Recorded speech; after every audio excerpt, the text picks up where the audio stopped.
جو مسلمان معاشرہ ہے وہ ہے کہ جو آقا نامدار صلی اللہ علیہ وآلہ وسلم نے خود تشکیل فرمایا اور اس کے اندر پہلا عقیدہ سکھایا گیا اور وہ ہے اللہ تعالیٰ کی ذات سے پختہ تعلق. جو لوگ مسلمان 5 وقت کی نماز تک ادا نہیں کرتے، پہلی بات تو یہ ہے کہ اگر تم یہ سمجھتے ہو کہ میرے اوپر یہ نہ ہو جائے، تم اللہ سے اپنا تعلق مضبوط بناؤ، 5 وقت کی نماز کو اپنا معمول بناؤ. اس سے بڑا وظیفہ کوئی بھی نہیں ہے. اور اگر باقی سارے وظیفے آپ پڑھیں اور 5 وقت کی نماز نہ پڑھیں تو وہ سارے وظیفے بھی فضول ہیں. قرآن فرماتا ہے وَمَنْ يَعْشُ عَنْ ذِكْرِ الرَّحْمَنِ نُقَيِّضْ لَهُ شَيْطَانًا وَهُوَ لَهُ قَرِينٌ. جو اللہ کے ذکر سے، اللہ کی یاد سے اپنے آپ کو دور کر لیتا ہے، قرآن فرماتا ہے ہم ان کے لیے شیطان مقرر کر دیتے ہیں اور وہ ان کا قریبی دوست بن جاتا ہے.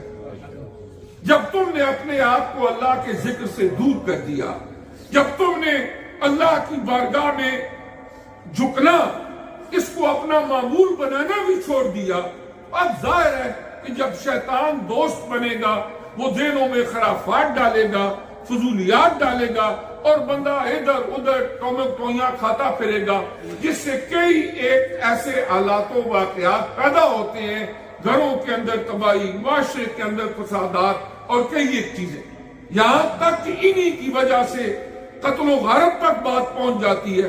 ریسنٹلی آپ نے کئی ایک واقعات پڑھے لکھے دیکھے، سوشل میڈیا کے اوپر دیکھے ہوں گے. تو اس طرح یہ ہے کہ سفر المظفر کا یہ بابرکت جو مہینہ ہے، اس کے اندر کوئی بھی بدشگونی نہیں ہے.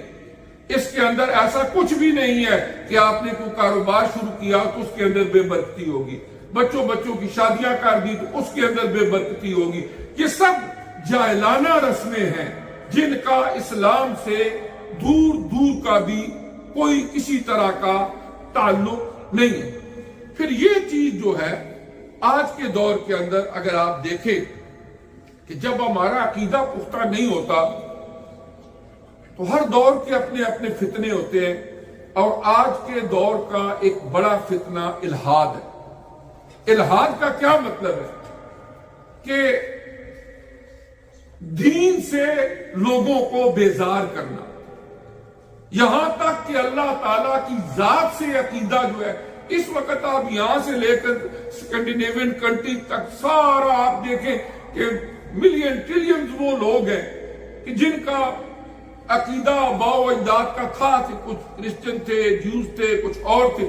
آج وہ کہتے ہیں کہ خدا ہی کوئی نہیں، وہ کہتے ہیں خدا کی ذات ہے ہی کوئی نہیں. اس کا نتیجہ جو کچھ بھی ہے ہمارے سامنے ہے کہ انسان اپنے آپ کو کہاں لے گیا ہے. لیکن اللہ کا شکر ادا کرنا چاہیے کہ اللہ تعالیٰ نے ہمیں حضور نبی کریم علیہ السلام کی امت میں پیدا کر کے ان کے ساتھ ایک تعلق وابستہ رکھنے کی توفیق عطا فرمائی. اس سے بڑی نعمت ہمارے پاس کچھ بھی نہیں ہے. یہ دنیا کی ساری دولتیں، سارے تعلقات، سارے بنگلے کوٹیاں، یہ کچھ بھی نہیں ہے اگر اس تعلق کے اندر کمزوری آ گئی. یہ بہت لوگوں کے پاس تھا لیکن دنیا میں بھی ذلیل ہوتے گئے اور آخرت کی ذلتیں بھی ان کا انتظار کر رہی تھی. اس نعمت کی قدر کرنی چاہیے. اور خصوصی طور پر جن ماحول معاشروں کے اندر ہم یہاں پر رہ رہے ہیں، یہاں پر ہمیں باقی ساری چیزیں اپنی جگہ، جو بھی وراثت ہم آگے دے کے جائیں اپنی اولاد کو، لیکن سب سے بہترین وراثت یہ ہے کہ ان کو صحیح العقیدہ مسلمان دنیا سے چھوڑ کے جائیں بعمل. اگر یہ چیز نہ ہو سکی اس کا مطلب کیا ہوا کہ ہم شاید مقصد زندگی کو خود نہیں سمجھ سکے یا آگے سمجھا نہیں سکے. اس بابرکت مہینے کے اندر اللہ تبارک و تعالیٰ کی عبادت کریں. یہ ایسا سفر المظفر اس کو کہا جاتا ہے. یعنی زمانہ جاہلیت کے اندر بدشگونی کی جاتی تھی اور وہی جہاں جہاں یہ حالت ہے آج بھی عام ہے، لیکن اسلام نے کہا یہ سفر المظفر ہے.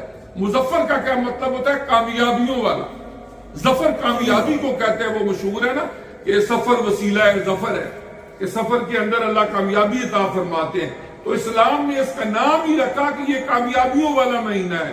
جبکہ بدشگونی یہ کی جاتی ہے کہ ناکامیوں والا مہینہ ہے۔